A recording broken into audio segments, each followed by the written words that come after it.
Fake news de Libération, les décodeurs du monde, l'AFP factuel. Ils sont des dizaines et des dizaines à défendre le politiquement correct au sein d'entités gavées d'argent public, de votre argent. Et nous, sur Immédiat, nous sommes une toute petite équipe pour démonter les mensonges du système. Nous avons besoin de vous. Aidez TV Liberté.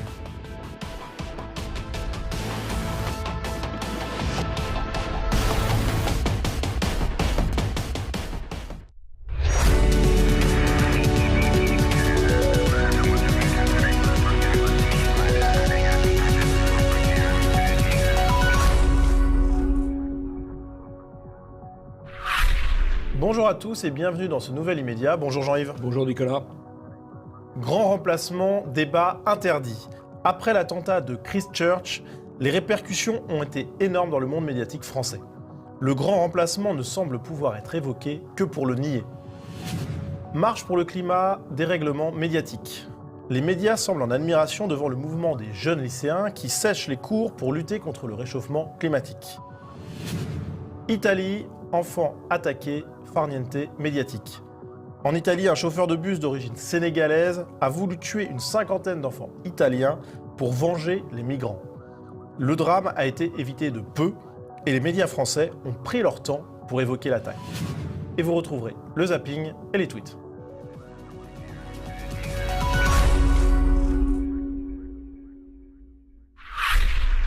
L'attentat de Christchurch a fait des dizaines de victimes. Il a été perpétré par un Australien se réclamant de la lutte contre le grand remplacement. Et avant d'étudier l'interdit médiatique autour de ce débat du grand remplacement, eh bien, notons qu'il est désormais autorisé de faire des amalgames pour les médias français. Et pourtant, il y a quelques temps encore, c'était pas l'actualité. On va le voir tout de suite. J'ai l'impression qu'on a plutôt affaire à un déséquilibré, ça c'est une certitude, façon German Wings ou façon Tuerie d'Orlando, type qui était ultra mal dans sa peau, qui n'arrivait pas à se trouver et qui d'un coup se dit si je suis malheureux, il n'y a pas de raison que la terre entière soit pas malheureuse avec moi, et tous ces gens qui sont heureux sur la promenade des Anglais, je n'ai pas envie qu'ils le soient, et ils préméditent, et je ne vois pas Daesh là-dedans et je vois pas l'État islamique, très franchement. Mais là, tout est différent, pas de déséquilibre à l'horizon, on a bien affaire à un individu d'extrême droite.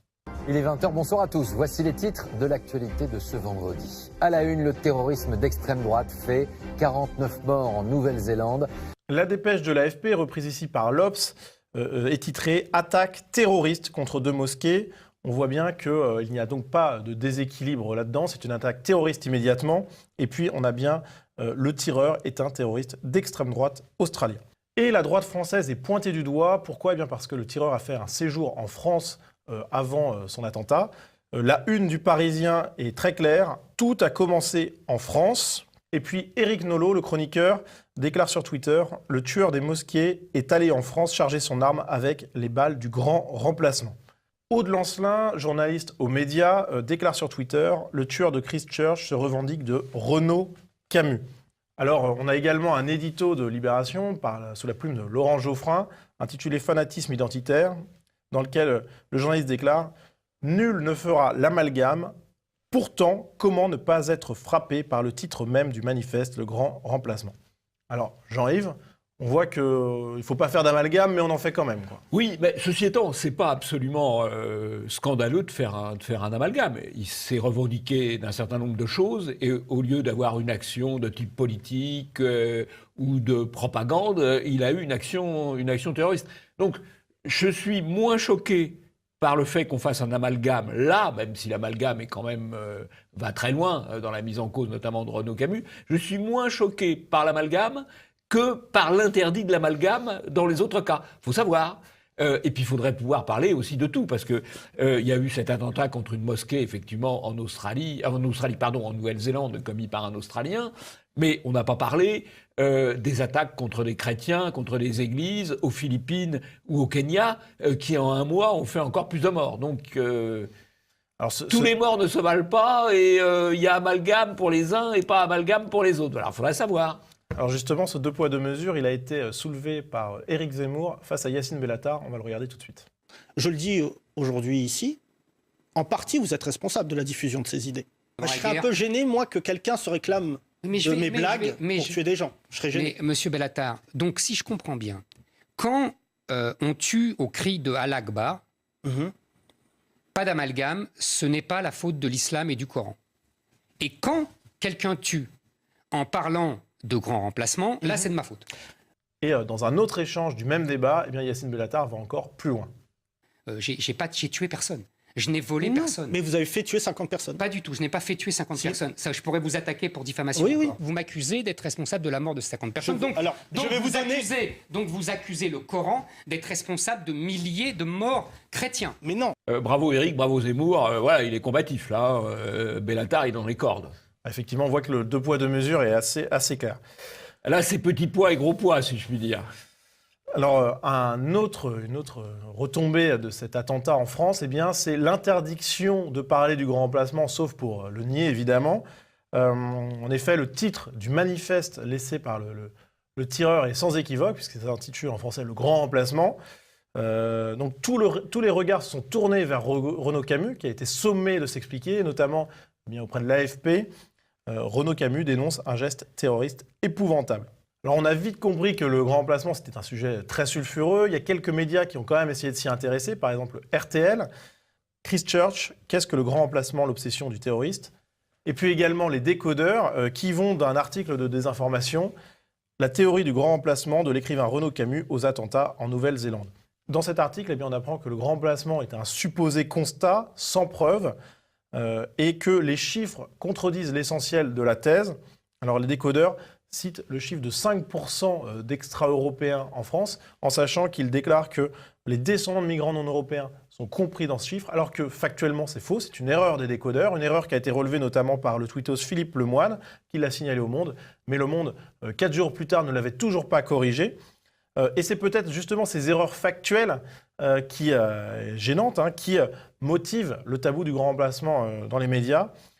On va le voir avec cet échange encore entre Éric Zemmour et Yacine Bellatar, que ce tabou, il est vraiment très puissant. Il est hors de question aujourd'hui, au vu des revendications du tueur, que toute personne, et je le dis ici, toute personne se revendiquant du grand remplacement ait accès au plateau télé. La phrase de Bellatar est très forte, qui est par ailleurs le conseiller du président de la République. L'ami d'Emmanuel Macron. L'ami d'Emmanuel Macron qui dit « Il est interdit d'inviter dans les médias des gens qui parlent du grand remplacement ». D'ailleurs, Zemmour, qui parle là sur CNews, grâce à Pascal Praud, on peut lui rendre hommage, est interdit sur les médias de service public. Et donc, il y a un interdit. Enfin, les grands médias de service public... L'audiovisuel, notamment. Chez Laurent Ruquier, notamment. Voilà. Bon. Donc, il y a un interdit. On n'a pas le droit d'en parler.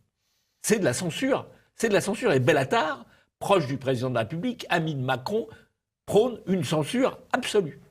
Effectivement, et cette censure, peut-être pas absolue, mais diffuse, elle a été subie par Géraldine Vossner, qui est journaliste à Europe 1, qui est donc une journaliste qui s'attache aux faits, en citant des études scientifiques, etc., qui essaie d'être le plus proche possible des faits. Eh bien, elle a fait un fil Twitter dans lequel elle s'attaque à la théorie du grand remplacement et où finalement elle déclare que la théorie du grand remplacement n'est pas une théorie, c'est une peur qui s'appuie sur des éléments concrets que nous fournissent les pays qui tiennent des statistiques ethniques.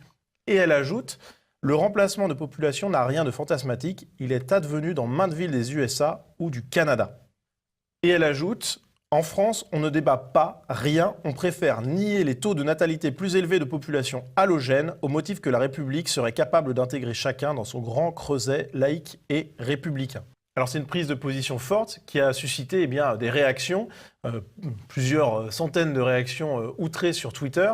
Par exemple celle-ci, « Exemple frappant de la diffusion de la pensée raciste parmi les dominants.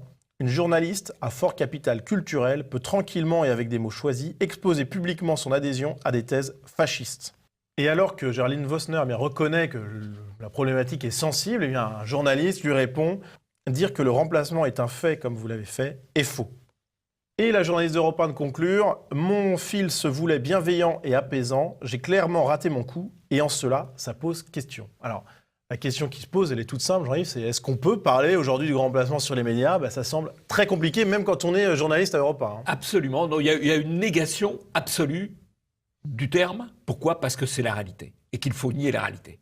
Or, il y a un grand remplacement, premier point. Deuxièmement, il est sinon organisée, du moins acceptée. Alors, en 2 points. Il y a grand remplacement. Aujourd'hui, il y a, d'après les statistiques officielles, 20% de la population française qui est issue de l'immigration ou descendant de l'immigration.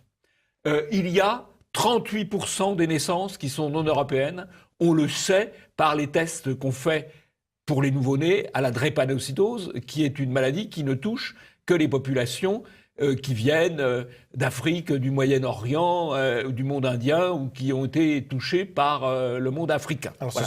ce sont des chiffres approximatifs, voilà, mais qui donnent un ordre de grandeur Ce sont des réaliste. chiffres qui donnent un ordre de grandeur, Oui. puisqu'il y avait 20% de dépistage en 2001 et qu'il y a 38% maintenant, ce qui prouve l'amplification du phénomène. Il rentre 410 000 personnes étrangères venues du tiers-monde recensées chaque année. Donc ça, ce sont des faits, on ne peut pas les nier. 18,5% des prénoms donnés à la naissance aux jeunes garçons sont des prénoms musulmans, statistiques sorties par Fouquet. Ouais. Voilà, c'est ça la réalité. Et on ne peut pas nier ça. Et évidemment, c'est très important. Parce que, quand les populations changent, la culture et la civilisation changent. Voilà. Alors, maintenant, il y a le deuxième aspect du grand remplacement. Est-ce que c'est voulu? Est-ce que c'est organisé?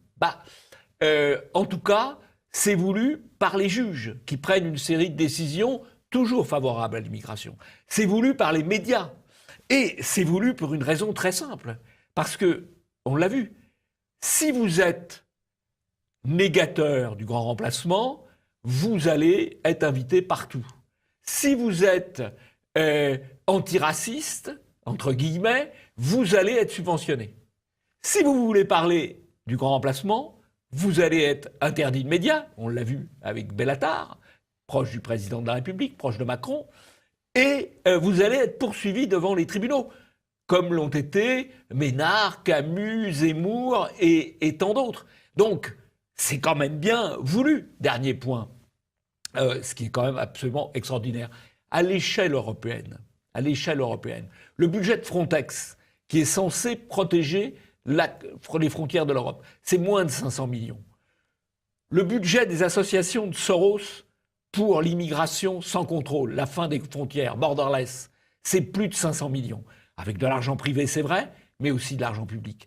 Quand vous voyez que l'argent va vers ceux qui veulent supprimer les frontières et que beaucoup plus que vers ceux qui veulent les protéger, c'est bien qu'il y a une volonté derrière. Et donc, il y a grand remplacement et il y a derrière une volonté de grand remplacement. Ce n'est pas, comme on dit, du complotisme, ce sont des faits. Passons au zapping.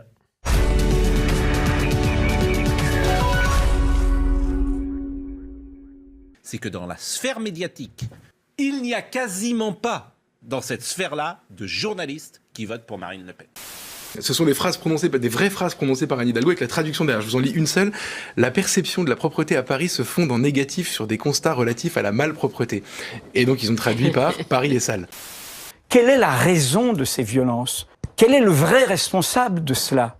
Le pouvoir, son entêtement. Quand il y a un divorce très profond entre un pays profond, justement, et le pouvoir, on crée des vraies respirations démocratiques. On en a, même dans la Ve République. Dissolution de l'Assemblée, changement de gouvernement, démission du président, référendum, tout ce que vous voulez.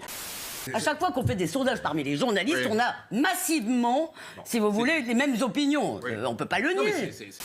Il y a des tribunaux de la charia en Angleterre et il y a des polices de la charia dans des quartiers de Londres. De Londres.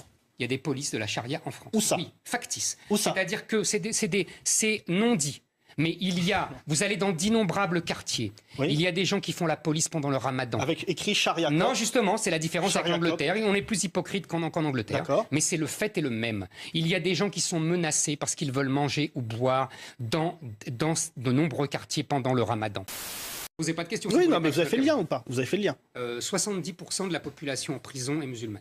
Oui, alors même, j'ai envie... Officiel. Oui, alors ça, c'est Voilà. un fait simple. Ça vous va, ça? Je vais vous répondre différemment. Les statistiques, vous les avez d'où Statistiques, la rapport police. parlementaire. Vous avez raison. Beaucoup de gens en prison, malheureusement, sont issus, sont des Français d'origine étrangère. Mais c'est dans la petite délinquance. Aujourd'hui, je vous invite à regarder Faites entrer l'accusé. Il est rarement question d'arabe ou noir. Elle étudiait l'anthropologie à l'université d'Aix-Marseille. Colère et incompréhension après la mort de Marie Bélène, jeune femme de 21 ans, tuée dimanche soir à la sortie du métro, poignardée par un homme en fuite et non identifié qui en voulait, semble-t-il, à son téléphone. Parce qu'il y a les Français de souche qui ont fait le pays depuis 1000 ans, et puis il y a nous, Yacine Bellatar, c'est-à-dire des Français de branche. On vient en raccro, on se raccroche à eux, parce qu'on est là grâce à eux. On est là, on profite de la gloire de ce pays, de la grandeur de ce pays, de la richesse de ce pays. De la richesse de ce pays. On était misérables, Yacine Bellatar, vous et moi, il y a quelques siècles, avant que la France n'arrive. On mangeait des nefs. Non, oui, mais monsieur votre Bellatar, famille, peut-être, c'est grâce mais à la non. France qu'on vit comme ça. Ça veut dire donc que c'est la démographie qui fait la loi. Vous êtes en train de me dire que, comme un jour, vous serez 10 millions, 20 millions, là, vous pourrez changer la France 40. et islamiser la France. Le grand remplacement, est-ce que ce sont des théories qui existent au Rassemblement national, le grand remplacement? Non mais d'abord, je ne sais pas, je ne connais pas cette théorie du grand remplacement. Dans ces quartiers où moi j'ai grandi, il n'y a quasiment plus de juifs, qu'il n'y a quasiment plus de chrétiens. Mais si, c'est vrai. Ils ont été chassés par quoi? Chassés, vous vous rendez compte? Chassés, oui, chassés. Mais vous parlez... Ils sont enfuis. J'ai vu sur TF1 un magnifique fast-checking, comme on dit aujourd'hui. C'est ridicule pour la grande chaîne TF1. Ils se sont permis de dire qu'il y avait des juifs en Seine-Saint-Denis dans les écoles publiques. Ils en ont trouvé 4. C'est phénoménal. Est-ce que vous connaissez la théorie du grand remplacement? Je pense que c'est un slogan, le grand remplacement. Par contre, un slogan. moi je veux dire, par contre, je connais la réalité d'un certain nombre slogan. Oui, c'est un slogan. Oui, dans un certain nombre de quartiers aujourd'hui, il y a quel est le pourcentage une de migrants et de descendants? Il y a une substitution de population, l'immigration, qui a transformé, oui, le visage d'un certain nombre de quartiers en France. C'est une réalité aujourd'hui. Oui, personne ne le nie. Et vous savez ce que disait le général de Gaulle? Il disait, je vous ai compris. Non, il a dit ça aussi. Qu'il y ait des Français jaunes, noirs, mais il faut qu'ils soient en minorité, car nous sommes avant tout un peuple de race blanche, de religion chrétienne et de confession et de culture gréco-romaine. Oui, il a dit ça quand? La France, c'est ça. Vous m'avez posé une question. Il a dit ça quand? La France, c'est la phrase du général de Gaulle. Mais non. C'est tout. Mais non. D'abord, un petit coup de chapeau à Pro, quand même, qui a organisé un débat où il y avait au moins un tenant, si j'ose dire, du grand remplacement, parce que le débat Bellatar-Zemmour, il a fait le job comme il le fait souvent. Alors, c'est d'ailleurs intéressant de voir que Zemmour insiste beaucoup sur la démographie, à juste titre, puisque la démographie, ce sont les hommes, et ce sont les hommes qui font les cultures, qui font les civilisations, qui font l'histoire. Et quand il dit, les musulmans sont... Quand Zemmour dit les musulmans deviennent 10, 15, 20%, Bellatar lui rajoute 40%. 40%. C'est 40 millions. 40 millions. 40 millions, ouais. 40 millions. Bon. Alors, c'est pas encore le cas. Mais enfin, 40 millions, ce sera plus que 40%. Ça sera plus que 40%, mais c'est bien l'objectif. Donc, on voit que là, le dragon montre le bout de la queue. Alors, il y a une autre chose, moi, que m'inspire le débat Bellatar-Zemmour, c'est que c'est un débat sur le thème « Qu'est-ce qu'être français ?» Et pour ce débat, il n'y a pas de Français de souche. On aurait pu imaginer un débat entre deux Français de souche ou un débat entre un Français de souche et un Français de branche. Il y a deux Français de branche, c'est l'expression que Zemmour utilise pour Bellatar et pour lui. Ceci étant, c'est un fait quand même intéressant à signaler, puisque on ne peut sans doute parler de ça que si on n'est pas Français de souche, ce qui est quand même un problème. Ceci étant, je ne mettrai pas du tout Zemmour et Bellatar sur le même plan. Je les mettrai même sur deux plans totalement opposés, puisque l'un est un Français, Bellatar, c'est un Français purement administratif. Il se définit d'ailleurs comme afro-européen, enfin bon, citoyen du monde. Citoyen du monde. C'est un Français purement administratif, même si c'est le copain de Macron, ça n'est pas incompatible, tandis que Zemmour, c'est un Français par la culture, par le sentiment, par l'affect, par la civilisation. Donc je ne les mets pas du tout sur le même plan, même si à un moment donné, Zemmour utilise le même terme pour les définir. Voilà, je crois que c'est l'essentiel de ce zapping. Le reste se lit un peu de soi-même. Alors c'est quand même intéressant de voir la distorsion, malgré tout, entre les faits et ce qu'osent dire ou non les hommes politiques. Voilà. Mais les faits finissent toujours par l'emporter. Passons au deuxième sujet, marche pour le climat, dérèglement médiatique.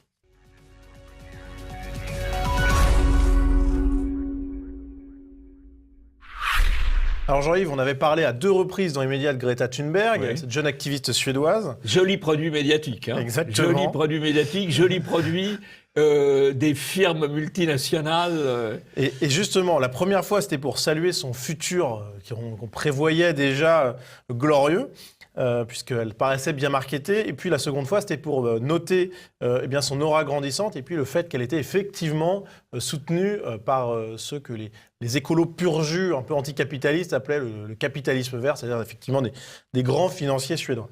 Eh bien, elle est de retour dans l'actualité, puisque son mouvement de grève pour alerter les pouvoirs publics sur le dérèglement climatique, n'est-ce pas, eh bien, a fait des émules. C'est d'ailleurs extraordinaire. Imaginez qu'on va changer le climat, qui est une machine d'une complexité extraordinaire, par des grèves de lycéens.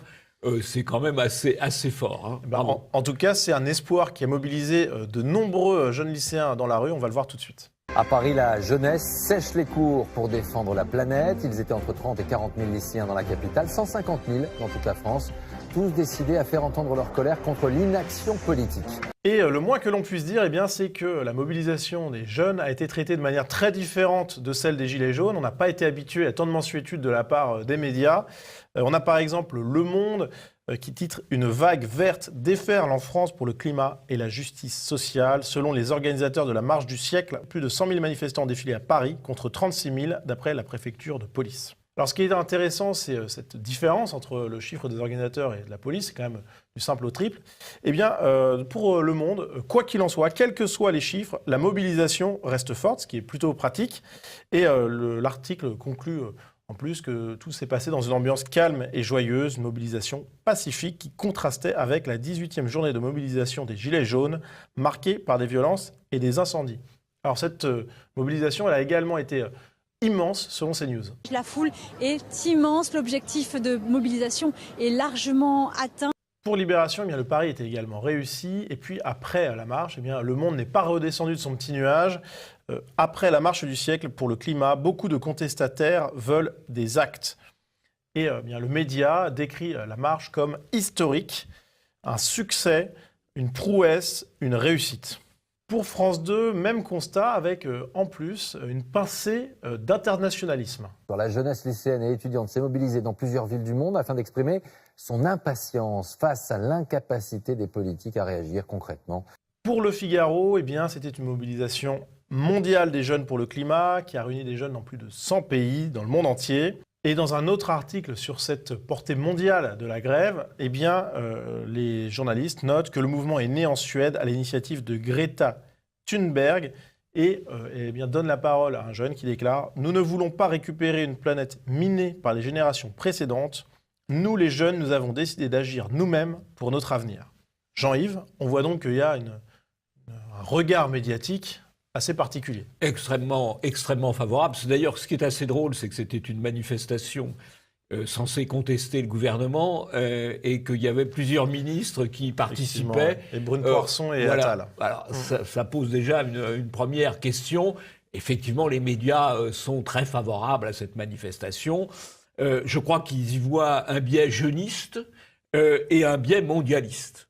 Et je crois que derrière toutes ces manifestations, il faut voir qu'il y a essentiellement une gigantesque opération de propagande. Une gigantesque opération de propagande avec le fait que, comme il s'agit d'un problème planétaire, eh bien, apparemment, ça justifie le mondialisme, et donc on le met en avant pour ça, qu'ensuite, ça détourne des vrais problèmes, et il est évident qu'on préfère que les élections européennes qui arrivent se fassent sur la question du climat que sur la question des frontières et de l'immigration. Donc il y a un aspect détournement. C'est un élément central de la propagande, que détourner de certains sujets pour aller vers d'autres qui vous arrangent davantage. Et puis, honnêtement, il n'y a pas de résultat visible possible à supposer que ce soit le bon diagnostic à horizon de moins de 20 ans ou 30 ans. Donc tout ça est assez largement illusoire. Je crois que c'est d'autant plus une belle opération de manipulation que si la thèse officielle était exacte. Admettons que la thèse officielle soit exacte et que le réchauffement climatique soit due au rejet d'effets carbonés, de produits carbonés dans l'atmosphère. Eh bien, il y a deux choses à faire, ou il y a une chose à faire plus exactement, c'est arrêter la mondialisation. Arrêter la circulation des marchandises depuis le monde entier. Arrêter les containers qui viennent nous livrer des produits de Chine. Et arrêter aussi l'immigration. Parce que le bilan carbone d'un Africain en Europe, il est bien pire que le bilan carbone d'un Africain en Afrique. Par conséquent, ce qui est extraordinaire, c'est qu'on utilise au service du mondialisme quelque chose, alors que même que le mondialisme est la cause principale des dégâts environnementaux. C'est quand même très très fort. Et évidemment, les jeunes qui défilent, pardon de le dire, sont des jeunes crétins. Ils sont peut-être pas crétins, c'est qu'ils suivent la norme officielle. Ils suivent la propagande. C'est vrai que je suis un peu sévère, puisque j'en connais jeune, qui le font avec de bonnes intentions, mais ils sont manipulés. Oui, Voilà. c'est surtout que l'écologie, l'environnement, à la base, c'est quand même quelque chose de plutôt noble. Oui, mais l'environnement, il ne faut pas ramener la question de l'environnement à la question du climat. C'est deux choses qui méritent d'être tout à fait distinguées. En tout cas, effectivement, ce sont peut-être des jeunes qui devront peut-être se former un petit peu plus sur les tenants et les aboutissants. À développer un peu l'esprit critique, ça fait jamais de mal. Voilà. Passons au tweet.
D'abord, la mairie de Bordeaux fait dans la propagande féministe, comme la RATP, comme la SNCF l'ont fait et d'autres organisations. C'est évidemment l'homme blanc qui harcèle toutes les jeunes femmes qui prennent le métro, qui sortent des quartiers les plus calmes, savent très bien que c'est tout à fait la réalité.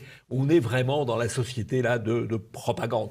Comme on est dans la société de propagande avec l'organisation du débat narcissique d'Emmanuel Macron autour de 80 intellectuels légitimes. C'est le président de la République qui fixe les intellectuels légitimes. Il faut dire que parmi les intellectuels légitimes, il y en a un qui est formidable, c'est le pseudo-sociologue Vivorca, qui avait expliqué que le sigle, le A dans un rond, c'est-à-dire le sigle anarchiste, était typiquement un site d'extrême droite. Ça, c'est un intellectuel tout à fait légitime. Il est juste derrière le président de la République. Ça, c'est très parlant, finalement. C'est plutôt sympa comme image. C'est extrêmement parlant. Alors ensuite, il y a les tweets qui montrent l'occultation. Par exemple, on apprend qu'un ancien détenu par Ouest France, que vous devez apprécier particulièrement, Nicolas, qu'un ancien détenu s'est fait livrer par la poste un pistolet mitrailleur. Bon, mais on ne dit pas dans le titre que le détenu est un islamiste, que l'ancien détenu, est un islamiste. De même, on a passé un peu sous silence les menaces d'Erdogan sur les Australiens et les Néo-Zélandais, à qui il promet de repartir dans un cercueil s'ils sont critiques vis-à-vis de l'islam. Ça, on n'en a pas non plus trop parlé. Et puis, on apprend que l'incendie de Saint-Sulpice n'était pas accidentel. Ça, c'est la novlangue. Parce que n'est pas accidentel, en français, c'est criminel. Mais oui, comme vous pas volontaire au minimum. Quoi. Volontaire, c'est criminel. C'est Volontaire, c'est criminel. Bon, mais là, non, ça n'est pas accidentel. C'est fort. Ils sont quand même très, très bons. Et puis, je crois qu'il y avait aussi un beau bobard dans le Parisien. Oui, alors, c'est un bobard politique, puisque c'est Hidalgo qui a vu des militants d'extrême droite dans les casseurs des Champs-Élysées samedi dernier. Alors ça, c'est quand même extraordinaire. Ce sont les Black Blocs, donc des militants d'extrême gauche, des antifas, c'est l'extrême gauche. Alors, le bobard n'est pas directement celui du Parisien, puisque c'est Hidalgo qui le dit dans un entretien. Simplement, le journaliste dit pas, mais quand même, les Black Blocs, c'est l'extrême droite. Le journaliste ne fait pas son travail quand même d'interrogation, quoi. Voilà. Hein. Donc c'est aussi un bobard médiatique par faiblesse, par facilité, par complaisance. Mais c'est vrai que le Parisien adore Madame Hidalgo, qui a rendu beaucoup de services à Vuitton, à LVMH, à la famille Arnaud, qui est propriétaire du journal. Donc il faut quand même être indulgent. En sachant que maintenant, on sait que Madame Hidalgo a le niveau pour être intellectuelle légitime aux yeux d'Emmanuel Macron. Ah oui, tout à fait. Et au passage, bravo à Paris Vox qui relève le mensonge. C'est une petite information qui fait du bien. Passons au troisième sujet, Italie, enfant attaqué, farniente médiatique.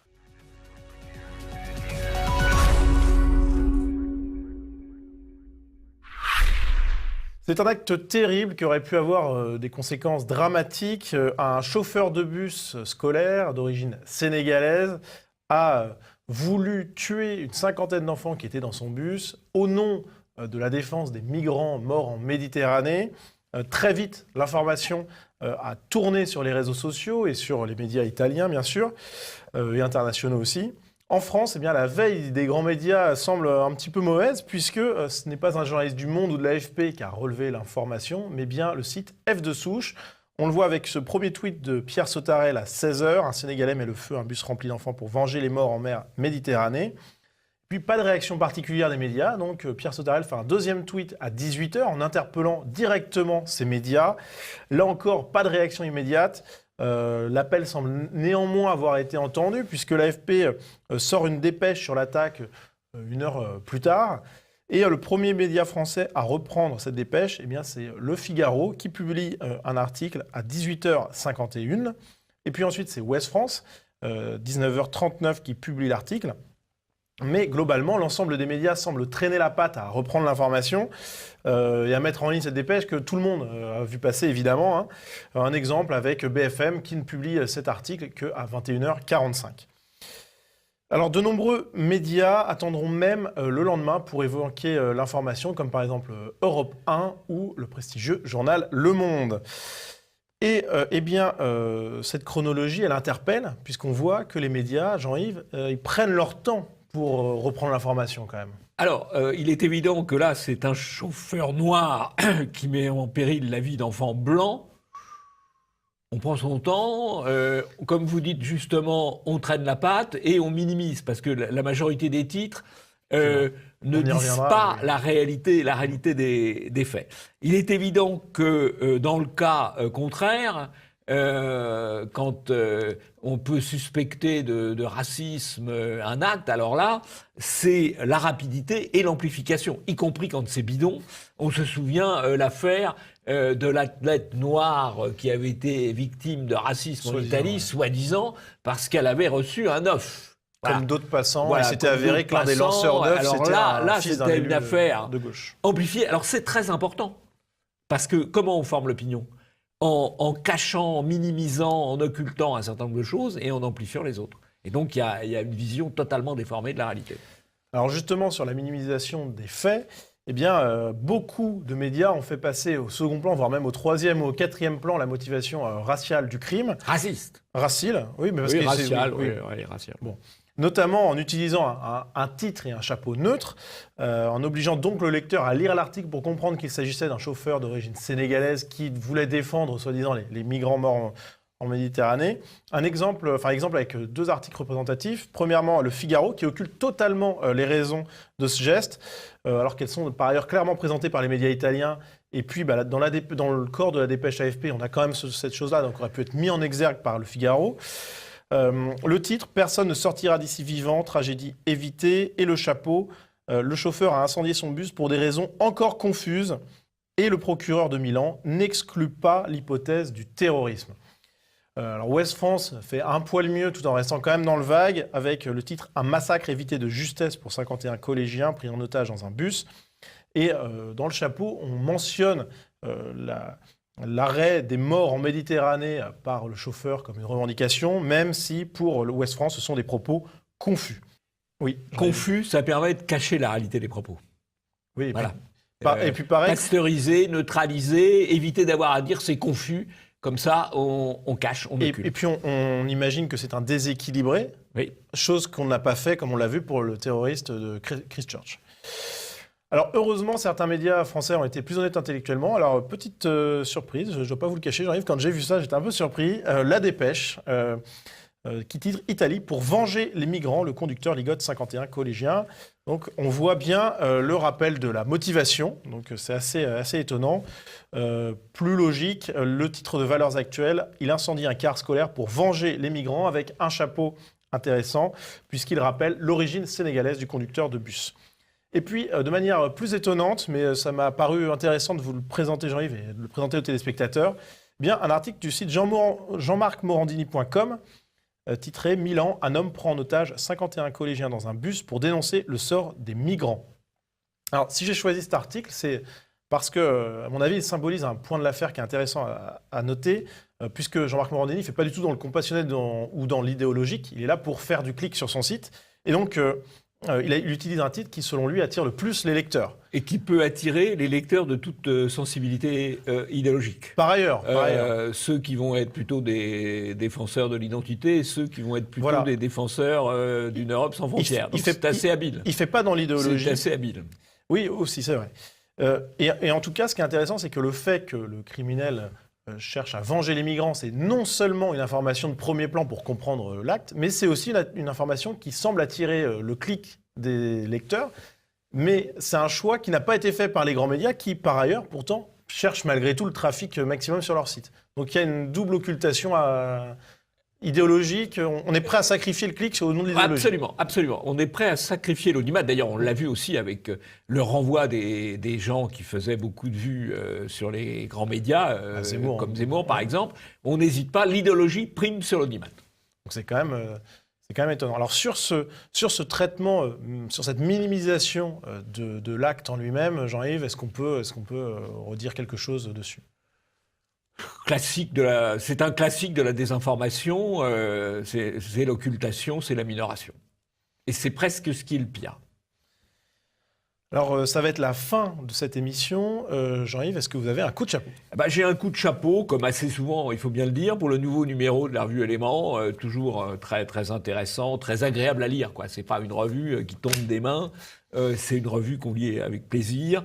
Alors, il y a une grande interview d'Étienne Chouard, qui est quand même quelqu'un qui a beaucoup compté pour inspirer le référendum d'initiative citoyenne chez les Gilets jaunes. On a un dossier sur les 36 familles du populisme. Il y en a vraiment pour tout le monde, bon ça va. Moi je suis classé parmi les populistes identitaires, donc je pense qu'ils ne se sont pas trop trompés. Il y a un article très drôle sur Houellebecq, parce que Houellebecq étant censé partout, le rédacteur en chef d'Éléments, Bousquet, l'éreinte. Enfin, comme c'est un journal, une revue pluraliste, il y a aussi quelqu'un qui donne un point de vue favorable à Houellebecq. Voilà, ça s'appelle Le Débat. Voilà, très bon journal. Et en parlant de débat, vous êtes dans ce numéro également. Je suis aussi dans ce numéro, effectivement, en débat avec Nikolov, l'altermondialiste Nikolov, à propos de l'Europe. Voilà. Je fais un peu votre pub. Et des élections. Oui, merci. Mais indépendamment de ça, je crois que c'est un numéro tout à fait intéressant, comme à peu près tous les numéros d'Éléments, il faut bien le dire. Bien, c'est la fin de cette émission. Merci à vous de l'avoir suivi. N'hésitez pas à nous envoyer à l'adresse mail qui s'affiche sur vos écrans votre retour, votre veille médiatique. Et Jean-Yves, à la semaine prochaine. À la semaine prochaine.